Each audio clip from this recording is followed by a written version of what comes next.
It's Wednesday, June 4th. I'm Matt Harmon. Welcome to the Yahoo Fantasy Forecast, and it is a hell of a day to talk ball. And join me to do just that is Scott Pianowski. Scott, what's going on, buddy? Not much, Matt. We made it to June. We're excited about the fantasy season, and today we're going to talk about fun, right? Today's basically its topic is fun. So, it's a great day to talk ball. Absolutely. I can't believe it's June. Where did May go? Time is whistling past at an alarming pace. But since it is the month of June, I can happily say that Flip the Script, our summer series, is back.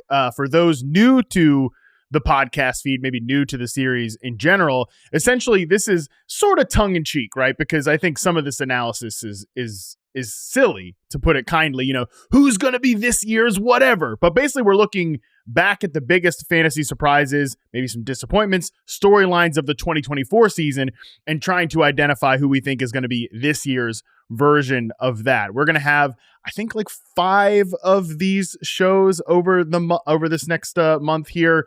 But Scott's right. The initial kickoff of this one here is absolutely a fun topic, because we're going to kick off the series by looking at who could be this year's Cincinnati Bengals, aka a true carnival offense. So Scott, as the inventor, the creator, the trademark of the carnival offense, why don't you explain that term to the people out there? It's really simple. You want a very bankable offense that is tied to a defense in the same locker room that can't stop anybody. You want a team that looks like they're headed for a high-scoring pinball shootout every week.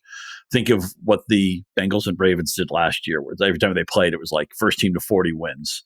Who can play those types of games on a weekly basis? So again, it's really simple. Bankable offense, lousy defense.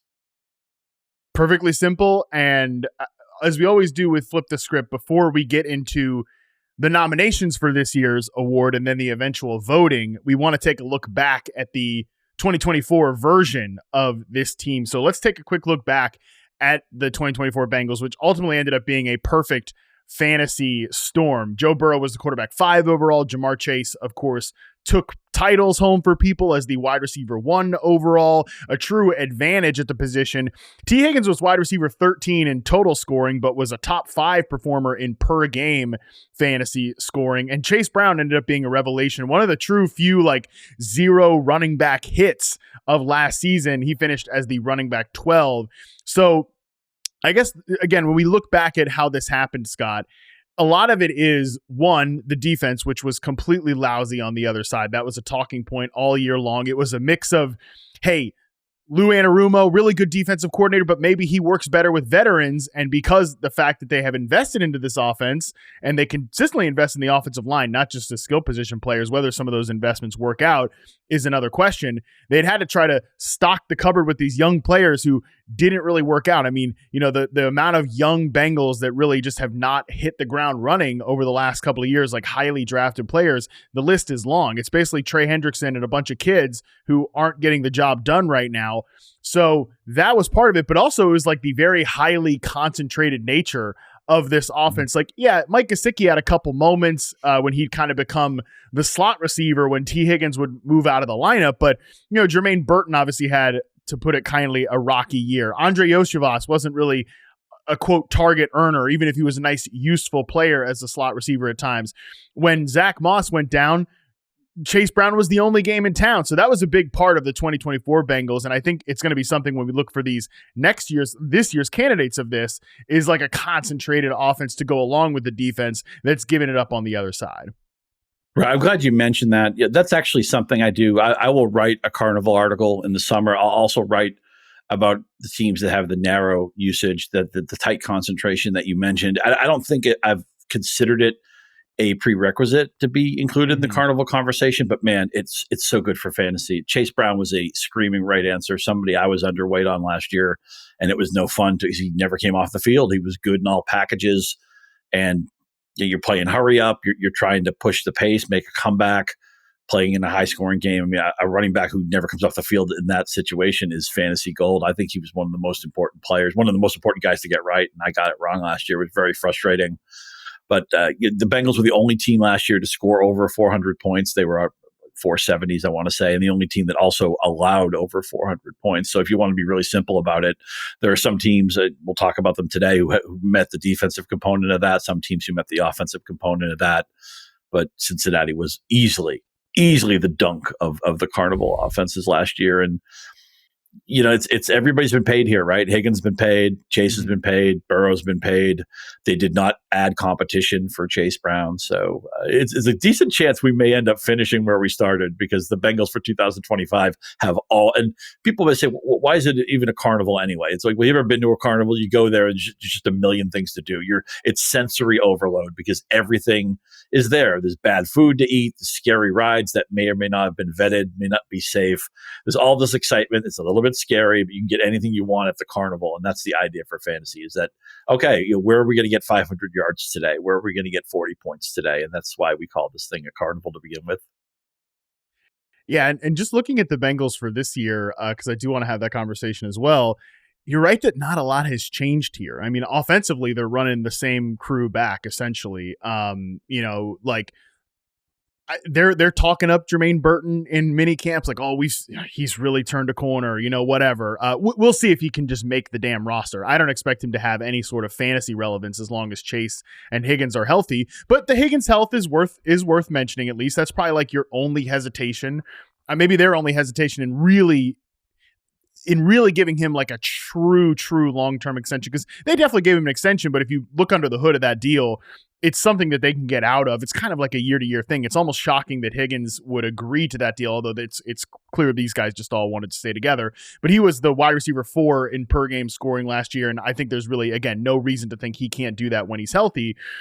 I get the Brown conversation is interesting just because, hey, Zach Moss is back after the injury, but the only real addition that they made there was Taj Brooks in the third day of the draft. Samaje Perine, is like just a veteran pass down guy. I don't think either of them are really going to slice into his workload a ton.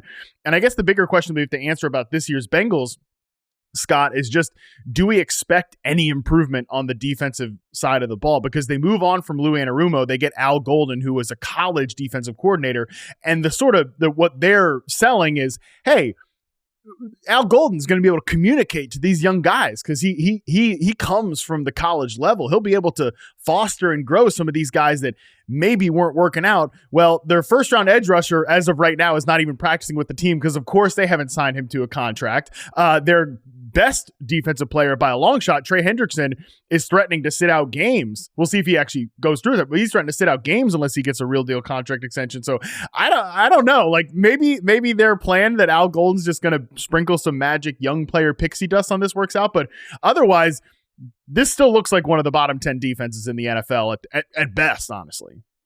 Yeah, at best. I wouldn't be surprised if they're a bottom 5 unit. I'd be shocked if they can fix this.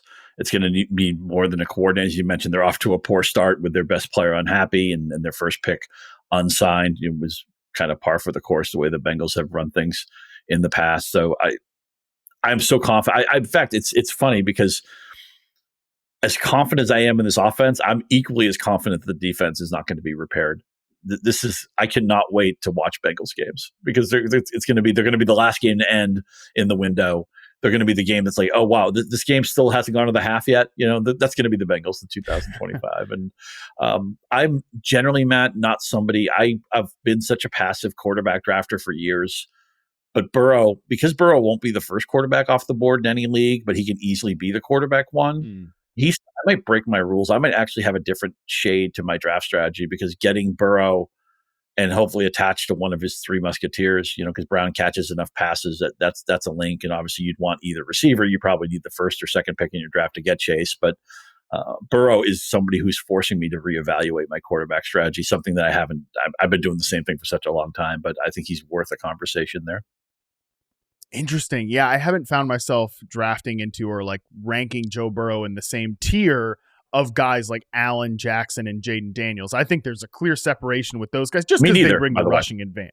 Yeah. Okay. Well, sure. just because they bring the rushing advantage, I think we're all on an agreement of that. But to me, I do think, and this is more of a structural kind of tangent and something I'm still sort of working out in my head, but I just look at like just even past quarterback 10 in early best ball ADP, there's Brock Purdy, there's Justin Fields, there's pocket passers, that are very interesting, like the Justin Herberts, the Dak Prescotts, that I think there are scenarios. I don't know how likely or how many multiverses that really exist where this is going to happen, but I think there are scenarios where guys like Herbert and Dak Prescott, maybe even Jordan Love, if some of those young receivers take a leap, or Matthew Golden hits the ground running, where they can put up passing production kind of in the same ballpark, maybe like a 90% arbitrage version of what Joe Burrow can give you. And then even beyond that, there's Drake May in the late rounds. Like, there's some interesting second-year quarterbacks. So to me, Scott, I've for no reason it's not Joe Burrow's fault, or even Jalen Hurts, I think, or Patrick Mahomes I'd put in this group too,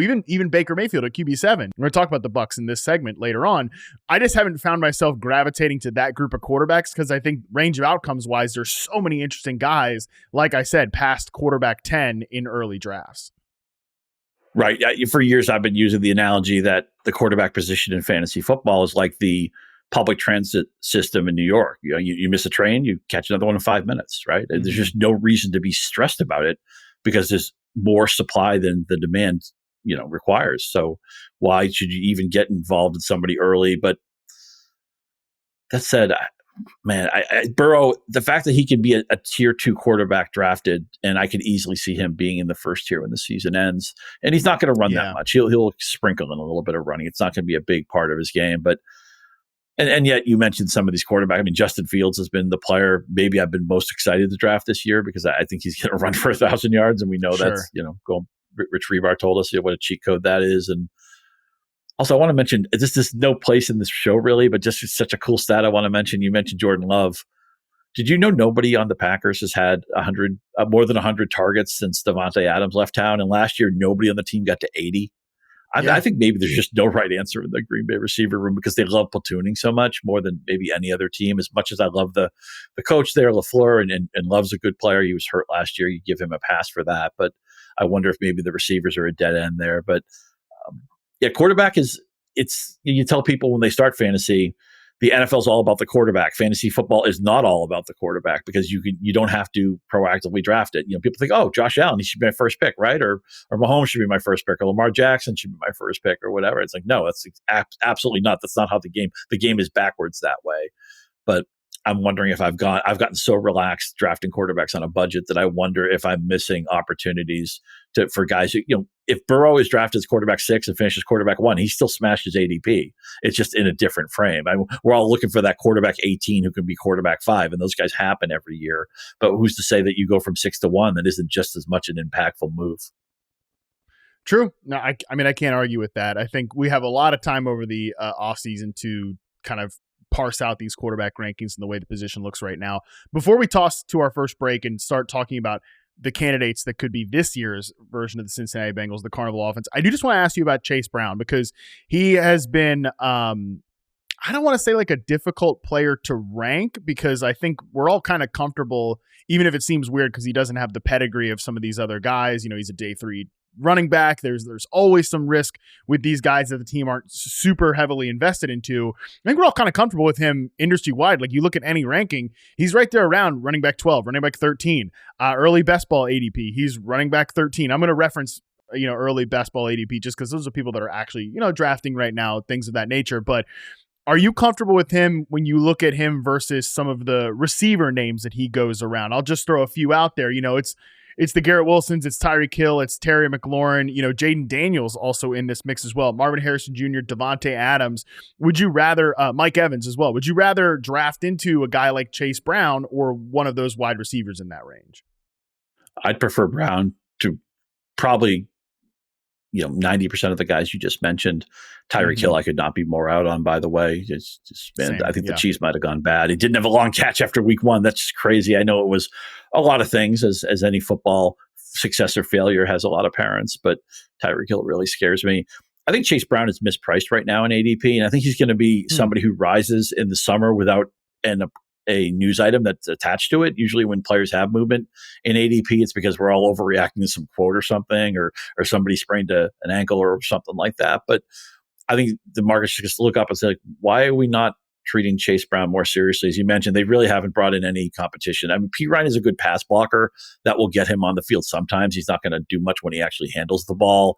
the back that they drafted was a third round guy. I mean, they basically said, Chase Brown, you're our guy. That's the way they've handled things. They brought in no major competition. Zach Moss last year, 3.3 yards a carry. I mean, give me a break.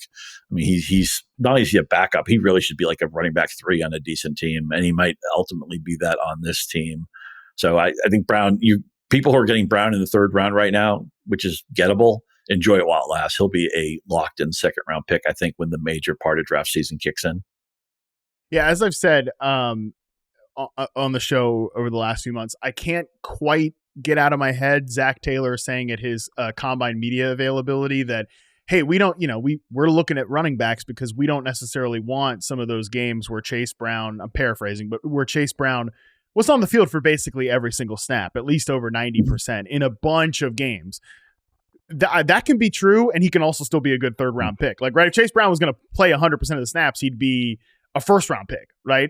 He'd be that type of guy. So I think he can dip down to like 75%, and you can still get more than enough juice from the squeeze of a, running back 13, 33rd overall type of player. So I'm with you, Scott, that when I look at, and this is true of a lot of running backs, honestly, when I weigh him against some of the wide receivers, at least in these early drafts, I have been kind of gravitating towards wanting the running back as opposed to some of those wide receivers where, again, this is more of a conversation over the course of the summer that we'll have.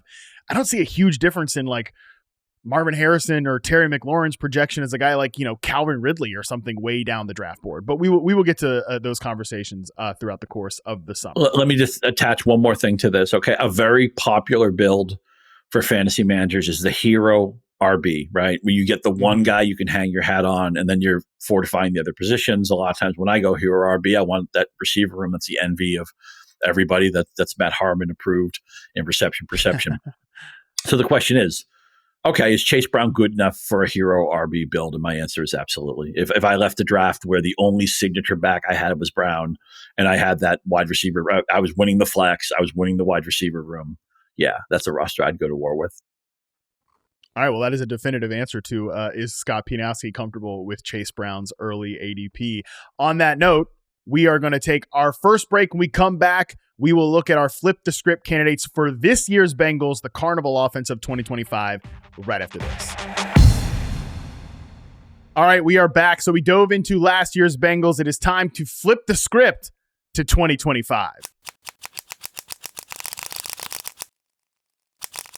All right, so reminder, this is how this is going to go. We're going to throw out candidates, and then we're going to analyze those candidates one by one. We're going to get to 2 to 3, usually 3 finalists to move on to where we're going to vote and pick the winner of this year's insert the title. This one is the Carnival offense, as we've been saying. Qualifications, I think, that we've settled on now to be the Carnival offense this year's Cincinnati Bengals. Got to have skill position players we want to draft, buy into in fantasy, of course.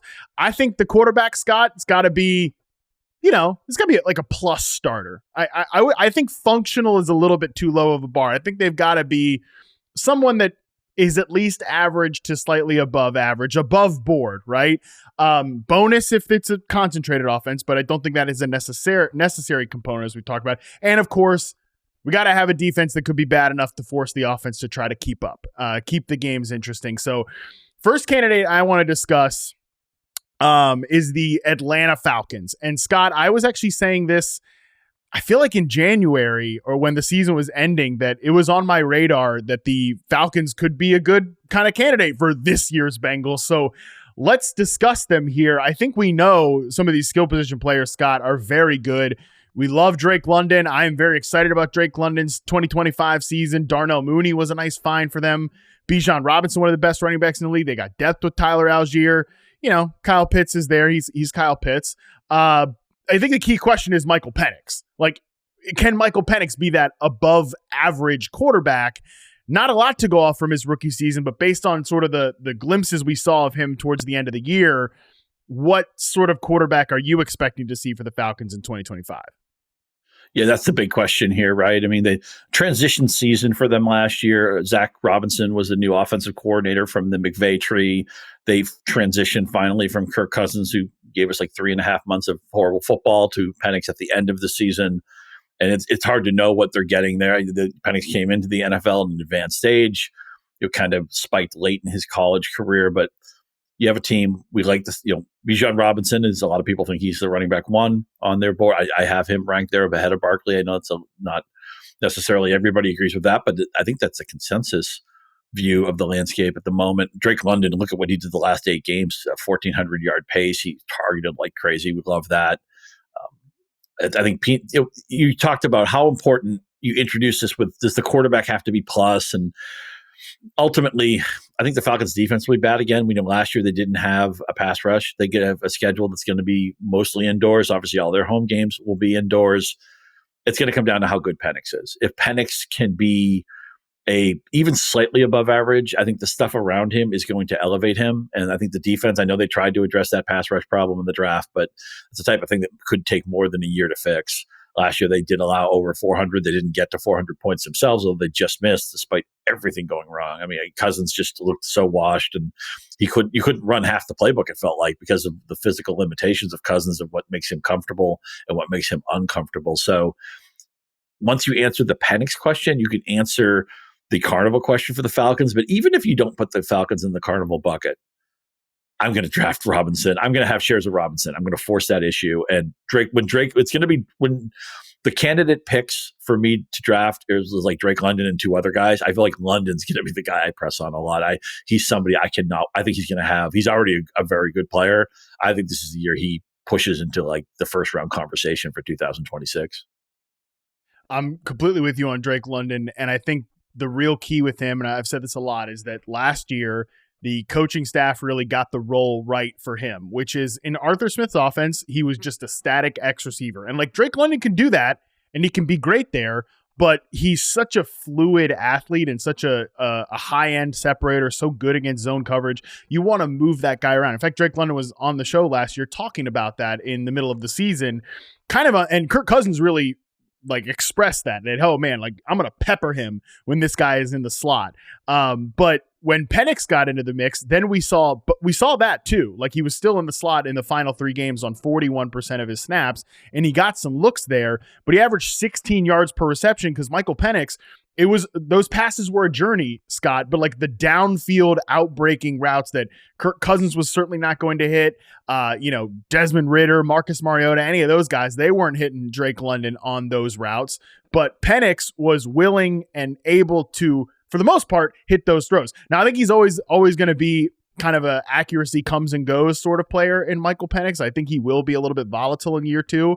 But personally, I do think he can be good enough where this offense can be at the level we need for them to be a Carnival team, because I have no faith that the defense is going to be an above average unit in 2025 or really anytime soon. I just don't think they're there from a personnel standpoint. Even if those edge rushers are good that they took in the first round, those guys they're light, they're small. I think they're going to get run over. They play against 3 good run teams within their own division. So I think that, to me, I really want the Falcons to be one of our 3 finalists here because I want to draft into a lot of these skill position players. I think Penix can be just good enough.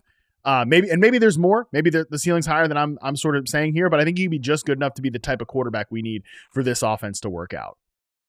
Well said. And let's just give some props to Darnell Mooney, who's set up where he can have a fair amount of regression from last year and still beat his ADP because it's just wide receiver 48 at the moment. So there are he's maybe more of a best ball play than he is a seasonal play, but and I know that feels like a cop-out at times to say things like that, but Darnell Mooney's a good football player, and he's overshadowed, of course, by London. He's overshadowed by Robinson. He's maybe even overshadowed by the quarterback situation, but I feel confident he's going to beat his ADP and be a useful player in seasonal, and I think a very useful player as we're doing those best ball drafts as we try to get ready for the season. All right, so to me, I think the Falcons are going to be one of our 3 finalists, but we can discuss later if we want to boot them out here.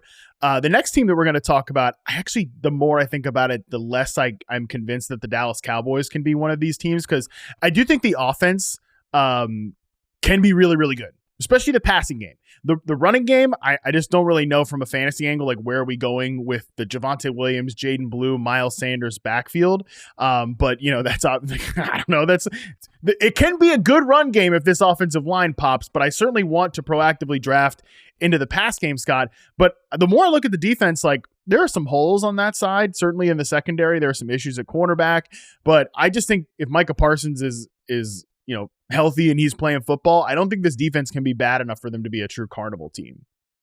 Yeah, that's going to be the issue there. Is the defense bad enough? And I couldn't help but laugh when you mentioned that running back room because it just cracks me up. And actually, for carnival purposes, if you're going to have a problem on offense, it might as well be the running game. Let's throw the ball more. Let's let Dak Prescott maybe lead the league in pass attempts. And the way this offense is constructed, that sounds like a good idea to me. But it's going to come down to if the defense collapses or not. It did last year. There's a lot of injuries, of course. We know the coaching is always under scrutiny in Dallas. It's just producer Colin wasn't going to let us have a podcast without talking about the Cowboys. And I ask you, Matt, has somebody told George Pickens that he get traded? That's great. He's not the best receiver on his own team now. Can George Pickens coexist with CeeDee Lamb, knowing that there's going to be games where Lamb gets 15 targets and Pickens gets 4? It's a good question, man. I think Pickens he's such an odd player, and I don't mean that poorly. I think Pickens is he's a good player. I think he's actually really suited to being more of a number 2 than a number 1.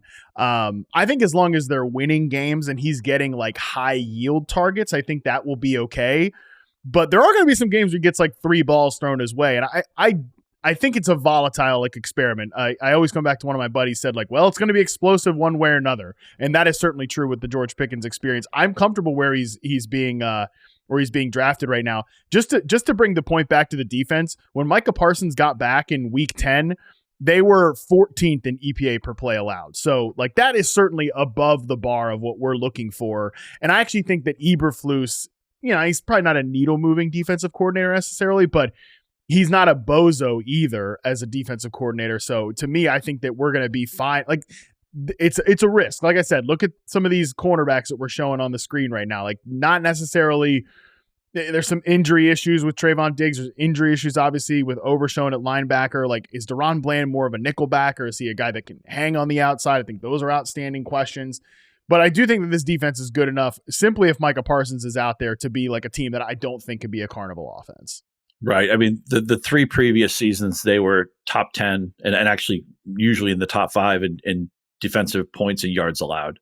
This is a decent defense on paper. And I'm glad you mentioned Flus because one of my favorite things that teams do, the Patriots did it with Josh McDaniels.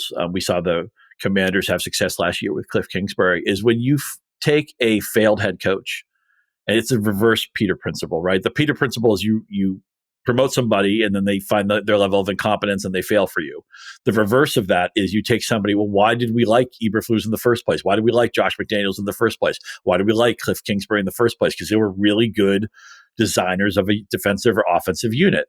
So get these guys back. I absolutely love when you can, Norv Turner was one of these guys. Wade Phillips was one of these guys. You didn't like them as head coaches. You loved them as coordinators. Anytime we saw last year with Minnesota, right? Brian Flores was the architect of their defense. He obviously had a kind of a checkered history in Miami, and there's a lot to unpack there. I realize Flores, I still think he might be a good head coach. I'm not giving up on that. But anytime you can get a former head coach as a coordinator, I think it's a great win. And the Dallas had a good defense the 3 prior years. Last year is an injury absence and a lot of things going wrong. They're going to have their defense is going to, I think it's as simple as that. As much as they're going to be a fun team, they're the Cowboys. They get eyeballs, they get ratings, and Pickens is going to be explosive in good ways and bad ways. But their defense is going to keep them from being a true carnival team. So I think we can safely move on from them, even if their offense is one that I'm excited about. I just don't think they quite fit this exercise. Next team we got to talk through here is the Jacksonville Jaguars. I think we're all universally excited about what Liam Cohen is going to bring to Jacksonville, the arrival of Travis Hunter, Brian Thomas Jr. in year 2. There's plenty of sickos out there that are very excited about Brenton Strange as a potential breakout tight end. And, I think that's certainly possible. Even some of the depth pieces are interesting. The remake on the offensive line, especially on the interior with Robert Hainsey and Patrick McCarry coming over in free agency. That's interesting to me. We're still sorting out the backfield, of course, but I think we're all good with the offense could potentially take a leap here. Again, this is another team, Scott, that I'm not quite sure what to expect over on the defensive side of the football. They were 31st last year in EPA per play allowed on the season. They were not a good defense. People were excited about the coordinator coming over from Atlanta. Did not work out. This year it's Anthony Campanaro, I believe. I might be screwing that last name up, but it's a first-time defensive coordinator. A lot of young pieces on that side, but there are some good players on that side of the ball as well. We also don't know how much Travis Hunter is going to be playing on defense as well. That's another kind of variable here. Where are you at with Jacksonville as a potential carnival team for 2025? Yeah, amazingly, that's a really great setup. And amazingly, you went through it without, I think, saying Trevor Lawrence's name once. And he's like every team. Good point. The quarterback is the front man, and we got to find out, right? Trevor Lawrence was drafted to be an MVP candidate and as a franchise savior. He has not been that guy. It has largely been a failure around him. Doug Peterson, which is one of those coaches like Frank Reich, who was a right answer at one point, who became a wrong answer and kind of dated himself out of the league. And man, it's so funny. It seems like 10 minutes ago, I was worried what would happen to Tampa Bay when they lost Dave Canales.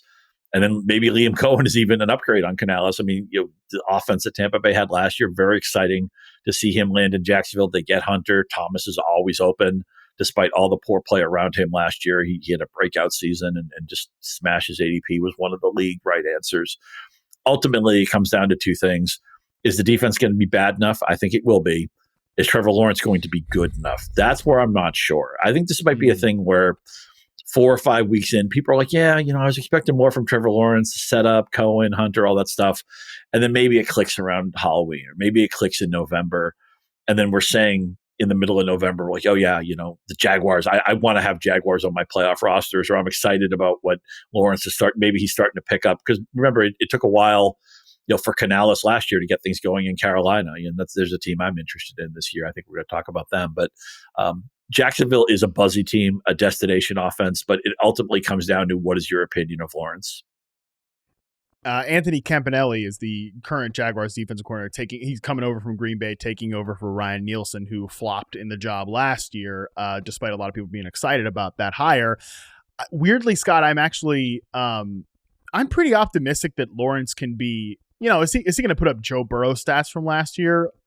Maybe not, but I think he can be at the level of quarterback that we are looking for this exercise, where he is good enough to put up a lot of production, and he's got two receivers who are they're just going to be open. And even in plays where Liam Cohen is designing these guys open. I mean, the amount of plays last year that Jalen McMillan got wide open down the field last year because of the structure of the offense it was notable going back and charting McMillan for reception perception. So now he's got Brian Thomas Jr., Travis Hunter, and some useful ancillary players too. I think De'Ami Brown, Parker Washington, these guys can play in the receiver room. And I do think this offense can actually be pretty concentrated around the top two guys in BTJ and Travis Hunter. So that's another sort of feather in the cap of this team being a carnival offense. But I actually do have some optimism that the defense, if healthy, can be not like a bottom of the league unit. Maybe they're not going to be one of the better defenses in the NFL. Again, coaching is a question here, but Trayvon Walker stabilized into being a pretty solid player. Josh Hines-Allen is one of the better edge rushers in the league. Tyson Campbell, pretty underrated corner. Devin Lloyd had some moments last year. I think this defense could be not bottom 5 caliber. So that's why I'm not sure if they could be a carnival team necessarily. Yeah. I do look at Lawrence. I look at his stats. His career touchdown rate is 3.4%, which is very low. Yeah, I just can't see it being that low this year with Cohen, with Thomas, with what Hunter. I do think Hunter's being overdrafted in the early part of the draft season, only because he's going to play some defense, and he went to an offense where, as great as Hunter can be, Thomas has already proven he can be great at the NFL level. I have to view this as Thomas's offense before it's Hunter's offense, but I can't wait to see this team play, man. I know teams don't take the exhibition seasons seriously, and there's good reason. They mostly want to stay healthy. They don't want to reveal anything, but we haven't talked about their backfield, right? I mean, it sounds like they've soured on ETN. Tootin is a very popular sleeper. Bigsby hasn't really learned how to catch the ball at the NFL level, or maybe they haven't allowed him to do that, but he has moments. Is there somebody in this backfield you think you're going to draft a lot of? I will say my one early take on the backfield is that I've seen an alarming amount of people victory lapping anything that comes out of this backfield. See, I told you guys we're overdrafting Basil Tootin because which by the way, I mean, people that are drafting in May, they know what they're getting themselves into. All right, relax. You told you you're overdrafting Basil Tootin when he fumbles in OTAs. A coach speak kind of quote about Travis Etienne comes out. He's like, oh, no, Liam Cohen's, I don't understand why people think we're going to trade Travis Etienne. We're really happy with him. All this stuff. Don't be victory lapping things that are happening in May. Give me a break. But I do think there's going to be a right answer here. And I actually think Tank Bigsby could be a right answer too. We didn't even mention him yet, but he was probably the best runner on the team last year. And I've actually taken a decent bit of him in like early drafts just because he goes so late. So I think it's a backfield worth taking your shots on, but we might not know who the right answer is, Scott, until like week 6, week 7. It's so funny that Tank Bigsby is Tank Bigsby. I keep waiting to see like a 245-pound fullback, and he's this 215-pound guy. But yeah, the best ball, the victory lap bros in the spring are adorable, right? Yeah, Tootin fumbles on his first day of practice, and people like want to get him out of the league, have him be cut. It's like, give me a break, let the thing breathe a little bit. So Jaguars finalist team, like top 3 in our exercise for you, or no? They're on the seam. They're borderline. They could go either way. How do you view them? I think same. I don't feel enough conviction to say they're a finalist, but I think they're certainly a team that could, like, we could look back and be like, yeah, that was actually the correct answer here. But I just have a little bit more faith in some of these teams. They're on the bus, but they're in the back of the bus. Good way of saying it. A team that I think could be closer towards the front of the bus is actually the Las Vegas Raiders. Geno Smith certainly is a quarterback who I feel like you've nominated actually the Seahawks or you've called the Seahawks a carnival team in previous years, Scott. So Geno Smith, I think, is good enough to be the quarterback of a carnival offense. Really interesting skill position players there, highlighted, of course, by Ashton Genty and Brock Bowers. We've got Jack Besh and Jacoby Myers in the receiver room. Those guys are interesting, kind of after wide receiver 40 ADPs, if this offense is going to hit. Chip Kelly is the offensive coordinator here. And I look at that defense, Scott, and despite the presence of, Max Crosby, who's one of the best edge players in the NFL, I look at that secondary and I think, yeah, this is a team that could be giving up a lot of production to opposing offenses. So this was one of the teams I thought certainly makes sense defensively to be this team. The question is just like, how high can this offense fly? Right. And, Chip Kelly is another guy who fits that, reverse Peter Principle concept, right? Maybe he was miscast as a head coach, but I think we all have respect of his ability to design offense. Again, it probably comes down to what you think of Geno Smith. Now, I mean, Bowers was terrific last year, and he had a quarterback room that just, made no sense. It was just basically a clown car. So Geno Smith doesn't need to do much to outpace those guys. Obviously, everybody likes Genty. I mean, he did have a huge workload in college, and you have to be a little bit concerned about that. But the concentration could be really tight here. I'm a Jacoby Myers guy. It could be those 3, basically the triplets for Smith. It comes down to, what do you think, Chip Kelly? How relevant is he? How modern is he? Is he ready for another splash? And remember, he was all the rage, 15 years ago, whenever it was, when he popped, and then everything fell apart. He thought Sam Bradford was the answer, and he wasn't. But I'm still a Chip Kelly guy. Just like, again, it's easy to take shots at him, but again, I point to somebody like Kingsbury, who everybody was making fun of last year.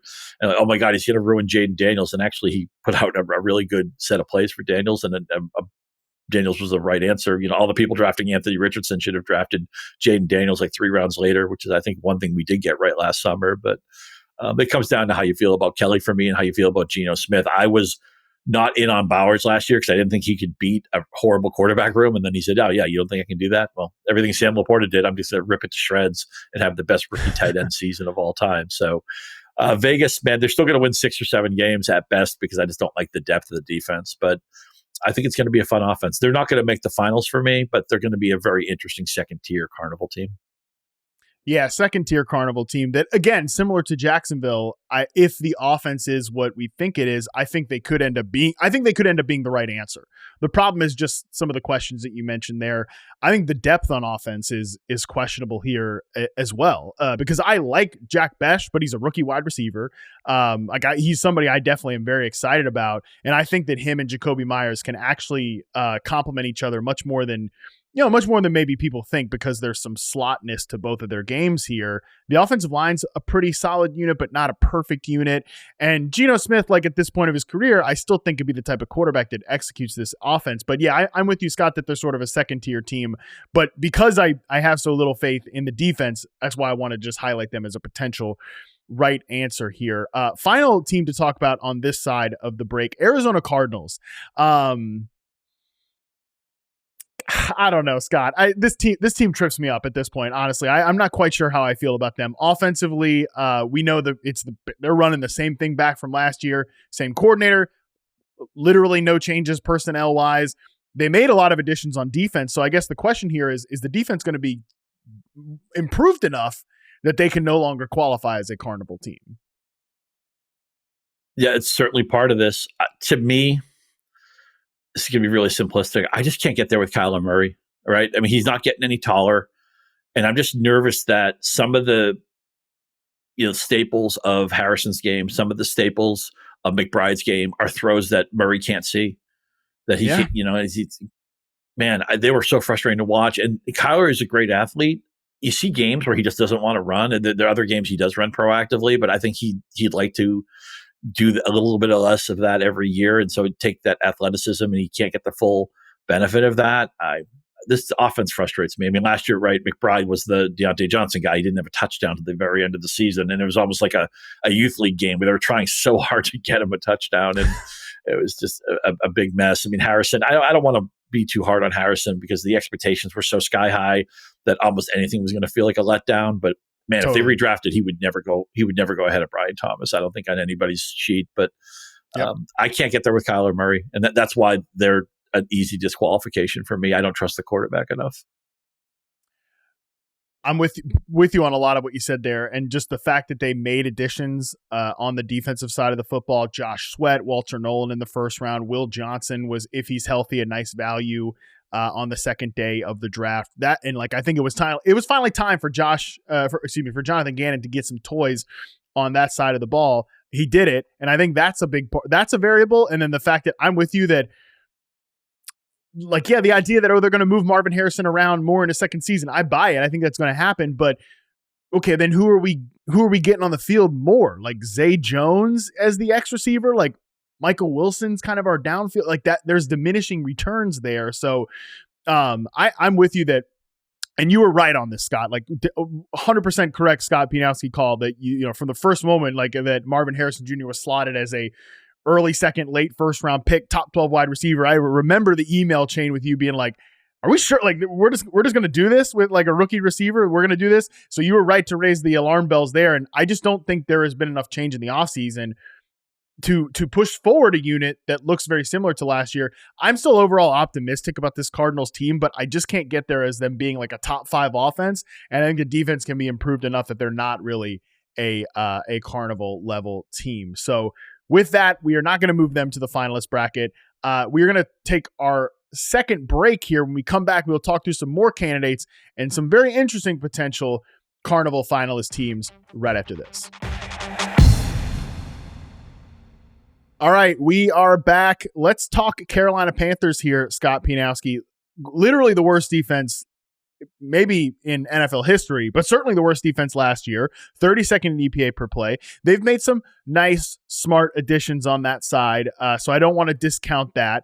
But they could go from hideous to bad, and that would be an improvement. So they could still be a defense that qualifies here.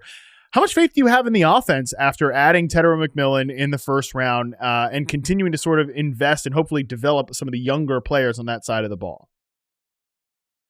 Right. It comes down to, in my mind, do you buy the improvement we saw from Bryce Young at the end of the season? And it's just so crazy that a year ago it was like, oh my God, the Panthers, they screwed up. How could they have not taken CJ Stroud?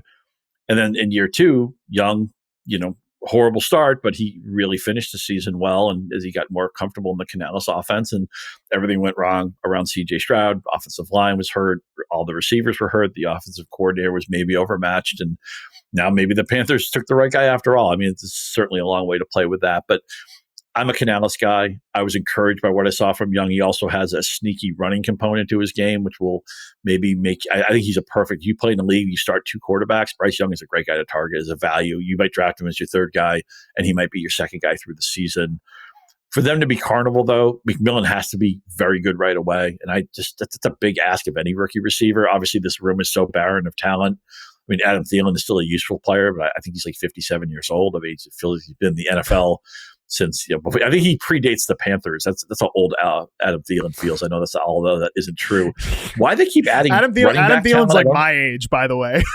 So I don't know. I don't know how I feel about you saying all this, but that's fine. They signed Hubbard to the extension, and then they just keep, every time I look, they've added another good running back. I don't really understand their plan with that, but at the end of the day, I don't think there's enough downfield talent yet, even if McMillan is good. I don't know that Young has developed enough as a passer, even though I think he's an interesting fantasy guy. Part of that is because of the running component. I like Canales. I think at the end of the year, we're going to be like, oh, yeah, give Carolina, they were fun, they were frisky. To be Carnival, though, you really need the quarterback to have the potential to be great, and I just don't think Young's anywhere close to that. But at least I'm open-minded to Bryce Young being a bona fide NFL football player. I don't think a year ago anybody thought that was reasonable.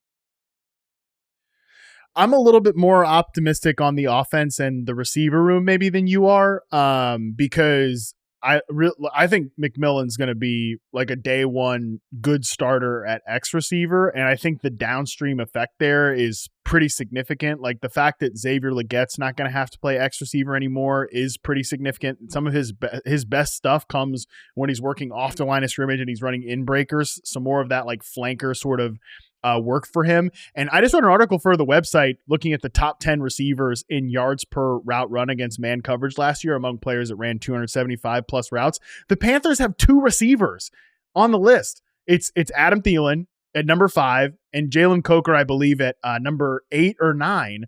And which, by the way, shout out to the Cokeheads there. And a lot of that was because Bryce Young was so good at throwing against man coverage in the slot. Both of these guys they're not slot only players, but they are probably slot mostly players in Adam Thielen, who again is like my age. So very disrespectful of Scott to call him the oldest player in the NFL.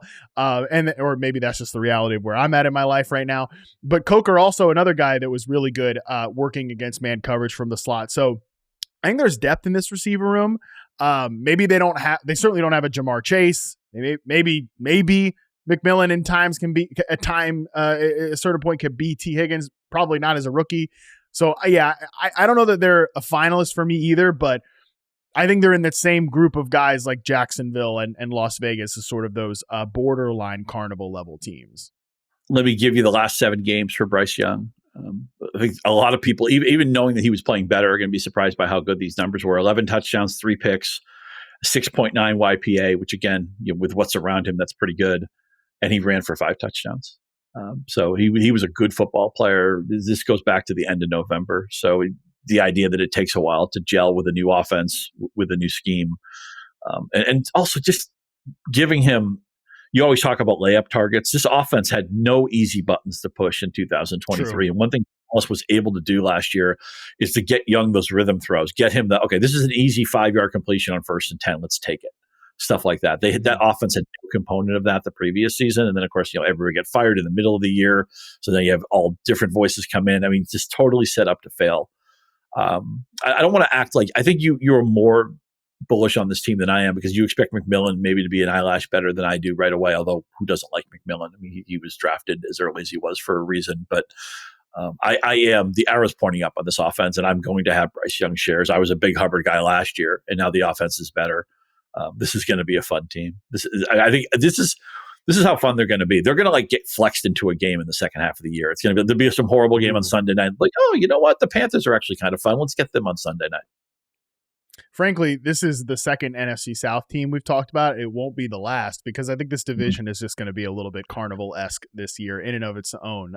So there you go. Probably not a finalist, I agree, but they're up there. Washington Commanders, next team that I wanted to throw on the list here. This was my suggestion because I think this offense is going to be good again. Even if I wish they had added one more pass catching piece, somebody to really take some real deal outside receiver reps alongside Terry McLaurin, because Deebo Samuel's he's just not that guy. He's never really been that guy, but he's certainly not going to be that guy at this point in his career. Maybe wish they had added one more explosive running back, but I think Jaden Daniels, to use a Scott Pianowski term, is too big to fail. I think the offense is just too big to fail. I think this is going to be maybe it's not going to be quite historically efficient, especially on late downs as it was last year, but it's going to be a top 6-5 unit league wide. And I look at that defense, Scott, and despite some of what they did last year, I just don't think this looks like a good defense on paper. Maybe I'm wrong about that. Of course, maybe Trey Amos hits the ground running as a rookie corner. Maybe Marshawn Lattimore bounces back. Mikey Sanders still slots into more of a comfortable inside slot corner role, though he played well on the outside. I just don't think they have nearly enough juice up front from a pass rushing standpoint. And I think the secondary is questionable enough that this you could paint me many scenarios where this defense, which last year absolutely outkicked its coverage on the whole, being ranked 22nd in EPA per play, I could see scenarios where they're a bottom 5 defense this year, and that pushes them into a lot of carnival-like settings from an offensive standpoint. Yeah, they almost got to the 400 points allowed that I like to see, the 391 last year. I just wish they had a little more, I don't know, just some pep in their wide receiver room. We're obviously long-running Terry McLaurin fans here, and Deebo Samuel is a very interesting player, but I mean, age 30 season for Terry? It's an age 29 season for Deebo, and he's been hurt so much. Zach Ertz is still somebody they like a lot. He's in his mid-30s. You got to figure the cliff. I know Kingsbury loves Ertz, but you got to figure the, no pun intended, the cliff could come at any point for Ertz. Still, man, Jane Daniels, such a fun player. I wish they had that backfield piece too. I wish they had somebody who, when a play breaks down, Daniels could flip the ball to somebody, he could make somebody miss and gain 17 yards. I'd love to see them have a guy like that. Even like a Chase Brown player would look like Marshall Faulk on this team, I think. But the defense is going to be, last year they probably, it was almost like, didn't take a shower, I'll just slather on the deodorant and the cologne, hope nobody notices. That felt like that was their defense last year, as I reminisce about my college days, I guess. But wearing sweatpants a little bit too often. But they're not going to make the finals for me, but they have the potential to be the right answer. And Washington, because of Daniels, because of how fun this offense was last year, and because what's the upside for their defense? Maybe it's league average. There's no chance it's going to be a good defense this year. They're going to try to outscore everybody. So they're going to try to. The team has to be, and it's good. Offense is more continuity in the NFL, right? I mean, Aaron Schatz taught us that a million years ago. So if you're going to be good on one side of the ball, let it be offense. But there's going to be a lot of 30 to 27 games. Well, they're going to be 40 to 37. I don't know, but there's going to be a lot of fun in DC. And it's a huge feather in the cap of Dan Quinn if they get to be that league average defense. But Dan Quinn's the type of coach that could pull that off. I mean, shoot, again, like I said, they outkicked their coverage last year when they at times were kind of a league average defense. 22nd in EPA per play, 18th in success rate. Let's get to the last two teams here that are Scott Pianowski additions, starting with the Detroit Lions, Scott. I love that you threw this one in here because, I think there's a chance that I don't know. I think there's a chance that the Lions overall could maybe take a step back. I'm still optimistic about Dan Campbell's one of the best coaches in the NFL, but Frank Ragnow just retired this week. That's a huge loss. They continue to chip away at that interior offensive line. I don't think that the Lions are going to be a bad team, but what is the scenario that you're painting here where they end up being a carnival team this season, Scott? Horrendously hard schedule. They do play the AFC North, so they have Ravens, they have Bengals. They're going to be in some shootouts there, and we know last year the defense was actually really good, and basically the team photo got hurt. Hutchinson was maybe the front runner for Defensive Player of the Year. He goes down, but then by the end of the year, they just had they were playing guys off the street. I mean, you can't withstand that many injuries, and still that's why when people get all in a huff about how could they lose to Washington, I think the Lions would have lost to Philadelphia anyway, even if they had somehow found a way to win that game. The Eagles were a horrible matchup for them, and they just lost too much personnel. So what happens when you're good? The price of being good is everybody raids your roster. They raid your coaching staff. Ben Johnson is in Chicago. Aaron Glenn is in New York. And even though we focus more on Johnson because he's, offense is more the story in fantasy, I think they might miss Glenn more because the fact that Glenn was able to keep this team competitive with all the guys they had hurt last year was a miracle. And now, granted, these guys are coming back. You hope they have healthy seasons, but right. I see a schedule. Obviously, all their home games are indoors. They're not quite as indoor friendly on the road, but it's going to be mostly an indoor schedule for Detroit. I don't know where the defense will be at with the new coordinator. And also with losing Ragnow, you hate to lose a dominant center. And look, good for him retiring on his terms. He obviously was in his 20s. He's not the first Detroit Lion to retire in the middle of his career. I mean, Sanders did that. Megatron did that. But If he wants to do something else with his life, he can still get out with his health. Good for you. But when you lose a center, that's one of the most important positions on offense. It's usually one of your smartest players. It's the center of your offensive line. I wonder if they may struggle to have a consistent running game. Obviously, Gibbs is capable of making any play successful. Montgomery's coming off a major injury. You would think he would be useful. But I wonder if maybe they have to uptick more passing when it has holes. And look, this was the best offensive line in football the last couple of years, but they just lost a major piece. God forbid some other guys get hurt. What ultimately happens, you have to shield that by calling more pass plays and doing things more creatively in the passing game, because maybe you don't get the push in the running game. I think their run-pass ratio is going to go up this year. Goff will throw more passes. The schedule has me a little bit concerned. They're not going to be a final answer, but I put them in here because I think Detroit may be more pinball-friendly this year than maybe people initially think.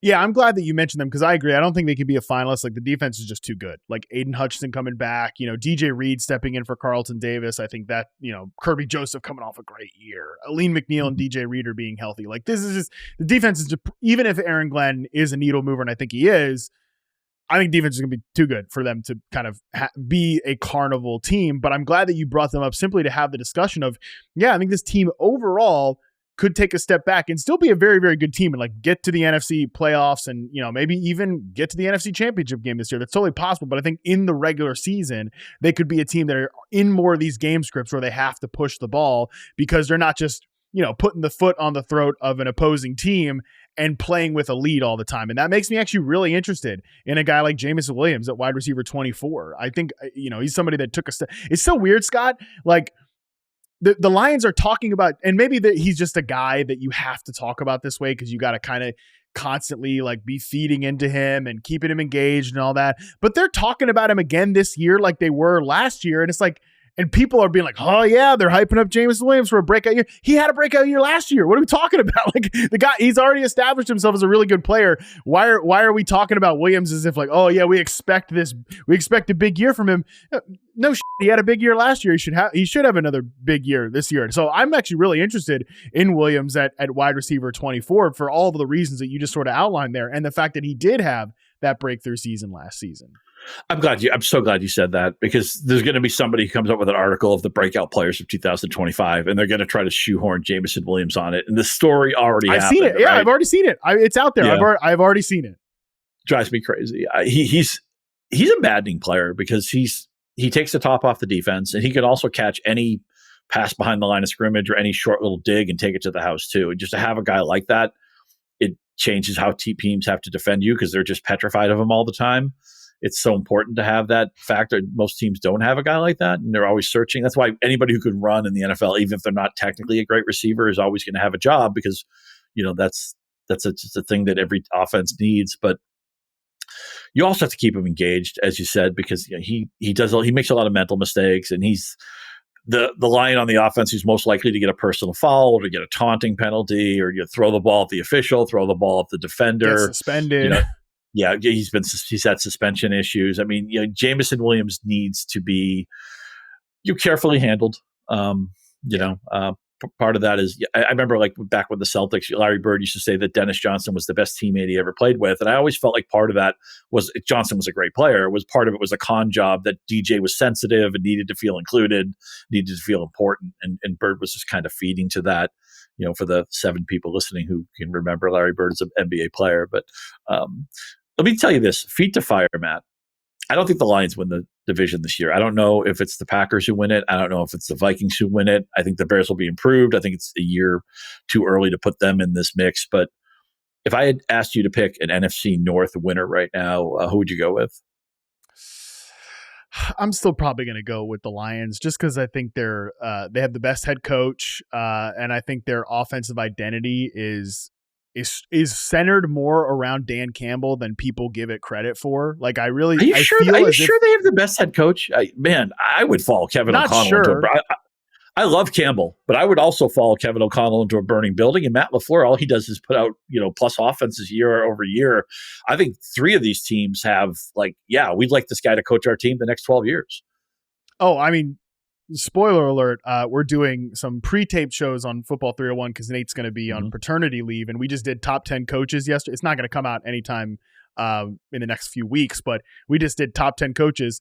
all three of those guys were in my top 10. So it's not like, oh yeah, they have the runaway best coach. But to me right now, if I was ranking one of those guys, I do think it's Stan Campbell. Now he's had his staff rated. There's no question about that. But I do think that the offensive identity and what this team is, it more comes from Dan Campbell than I think people have given it credit for. So I think he's good enough to keep this thing on the track here. And they just, to me, I think they also have still the best roster. But like, we'll see what JJ McCarthy is, man. Like, we haven't seen him play football. You know, obviously the Packers are some outstanding questions there. So no, do I think it is convincingly the Lions? No, but still, if again, feet to the fire, your question here, I think I would still take the Detroit Lions to win this division. But I think that's the question we have to ask about this exercise is like, can you be a good team and be a carnival, like a playoff team and be a carnival team? I think that's an important question for us to answer for our final team here, which is the Tampa Bay Buccaneers. And you wanted to add them to the list here, Scott. And I can't believe that I overlooked them. The producer Colin overlooked them, because it seems like, shoot, they were a team last year that could have been the carnival team in the NFL, because the offense was awesome. They didn't quite have like the overall fantasy finishes among their wide receivers because of the injuries, but per game, Chris Godwin was one of the best in the NFL when he was playing. Mike Evans was still very good last year, and Bucky Irving is the obsession of the fantasy community right now because he was a revelation at running back. And I look at that defense, and I don't really think they're going to be that much better this year defensively. So Scott, like, are they just an obvious finalist here because they were kind of this team last year, and really their only big addition veteran wise was Hassan Reddick as an edge rusher? Yeah, I don't trust the defense. I mean, I know they were better defensively after the break last year, but it was just so schedule based, and they're playing so many bad teams. And I trust Baker. I wasn't sure what to make of Baker Mayfield after they lost Canales, and then he was great with Cohen. Obviously, like most teams, they promoted from within after they lost Cohen. At this point, Mayfield is tenured enough that he's part of the offensive infrastructure. He's partly the offensive coordinator. They keep Evans, Godwin coming back. They draft Egbuka, who looks like somebody who could be a factor right away. They had a rookie receiver last year, McMillan, who was useful. They have backs who can catch the ball. I'm surprised you didn't have him here, because I just don't. The defense is going to be mediocre at best, and I think it has a chance to be a look out below bad defense. And if that's the case, man, they're a finalist. I think they're going to have 33-30 written all over them almost every week. Yeah, I think they should be a finalist. There's some interesting young players here. Yaya Diaby, Kalijah Cansey, they've been solid. Can Logan Hall take a step in year two? But Antoine Winfield, maybe he's healthy over the whole season. That could help, but big questions over the course of the entire unit. So to me, I think they are definitely a carnival team. Maybe the only reason I didn't have them was, one, I just overlooked them because they were kind of this team last year, and also because I do think the offense is not going to be concentrated like a Bengals team. Like, they're not. I think because the receiver room goes 4 deep. If Chris Godwin's healthy and he's on the field the whole time, like when all these guys are on the field, it's like McMillan's, to me, is a wide receiver 3 who's going to be their wide receiver 4. Like, he's still going to demand some opportunity and some playing time. And also, we have questions about the overall ecosystem, because they're not going to do what they did last year, which is they're going to say goodbye to a good offensive coordinator and actually end up on an upgrade. Josh Grizzard, I'm interested in him as a coordinator. He was the passing game coordinator last year, apparently in charge of a lot of like the late down stuff that they did from a pass game standpoint. So pretty excited about that, him as the coordinator here, but I just don't think he's going to be an upgrade on what Cohen was last year, who might've been the best play caller in the NFL last year. So I'm with you. I think right now our 2 finalists are Atlanta and Tampa Bay. I'm going to give you the floor here. If you want to go ahead and move one of, like, you've got the full jurisdiction. You want to move one of Jacksonville, Las Vegas, Carolina, any of those 3 teams, do you want to put in the finalist bracket as well? Well, the 3 teams I was focusing on were the Bengals, the Falcons, and the Buccaneers. Those are my 3 finalists. I guess, yeah, if you just want to say the Bengals could be this year's Bengals again, that's fine. All right, then that's fine. So those are our 3 finalists. Are we allowed to say that? Dude, this is our podcast. We can make the rules. There are no rules here. We're allowed to do whatever we want. So yeah, okay. Those are our 3 finalists for this year's Cincinnati Bengals, the carnival offense of the 2025 season. Atlanta Falcons, Tampa Bay Buccaneers, Cincinnati Bengals. Give me the 3. Give me them in order of the teams that are most likely to be this year's Bengals between those three. Rank them 1 to 3. Number 3, Falcons. Number 2, Bucks. I'm probably going to get booed down for this. Number 1, Bengals. You are going to get booed down for this. I will go number 1, Falcons, because I've been saying this since I've been saying it since January. I'm going to believe it. I think the Penix can be Falcons fans hated Nate Tice's Jay Cutler comparison for Michael Penix, but I actually think that's pretty perfect. I think he can look. That's like Cutler could run a carnival offense, right? I mean, yeah, for sure. Yeah, that's what I'm saying. He's honestly like the perfect carnival quarterback. So I think Penix can be just good enough to be. Also, some of those teams he played on, some of those Bears teams he played on, that's where the whole narrow usage tree came from. It's like they were only throwing the ball to 3 or 4 guys. That was really fantasy. Jay Cutler was a really good fantasy player because he kept everybody in the game. That's what I really love about it too, is that this can be very concentrated like this year's Bengals. So look, I will go number 1, Falcons. I will go number 2, Bucks, and then I will go number 3, Bengals, just because they could do it, but it's boring. So well, I'll tell you what. Let's do this. Let's do this. Let's take the Bengals out of the equation as far as they can't be the right answer here. And let's let producer Colin break the tie. He can pick the Buccaneers. He can pick the Falcons. So producer Colin is voting for the Falcons as his pick here. So the Falcons are this year's Bengals. And he says it's simply because the division is right. The division is right. Yeah. The indoor schedule, right? And I think a huge part of it, I mentioned, I think in passing, it took Zach Robinson, I think, some time to get comfortable with the play sheet. He looked comfortable with the play sheet at the end of the season. So there's a guy, you all talk about what is Penix in year 2? What is Zach Robinson in year 2? Maybe he's a right answer, right? Maybe he's somebody we're not talking about who by the end of the year, it's like, oh, wow, look at all the refreshing things that Robinson was doing. Or look at Robinson, putting out a game plan that makes Penix comfortable, Penix comfortable, stuff like that. I think he's a huge part of this. I can definitely see it. I'm here for the Falcons. They're a team I can't wait to watch play. And it's really, I guess the bottom line is, because we did talk about the Panthers, we didn't talk about the Saints, and I'm fine with that. But if you want carnival football, the NFC South is your huckleberry. Yeah, I think that's right. Like the carnival is the NFC South. It's somewhere in the South. Okay, like that's where the carnival is being held. Here's your answer. That's where you're gonna want to take runs your, football, take right? I mean, there. the SEC. I know I live in Big Ten country, but come on, the SEC is the best conference in college football, and the NFC South is the carnival conference. We talked about the Jaguars, the AFC South, so we'll see if something can get going there. But yeah, I'm here for it, man. This got me excited about football. I'm ready to maybe write another article about the schedule. No, yeah, you go for that. I'm ready for a 35-30 NFC South game. Don't care who's participating. I am so here for that. I'm ready for that. Yeah, I'm ready for that. Here for that. This has got me very excited. Our official first Flip the Script episode this year. Scott, I appreciate you joining me for this one. I will release you to go back to that schedule article that I know you're very excited to write. We are going to be back for the next edition of Flip the Script. It's going to come out next Wednesday. We're going to pre-tape that one because I am actually going to be on vacation for the next 2 weeks. So I will be on the show next week, and then the week after that, Andy and Dalton are going to handle the podcast. But next episode, very excited about this one. Going to come out on Wednesday.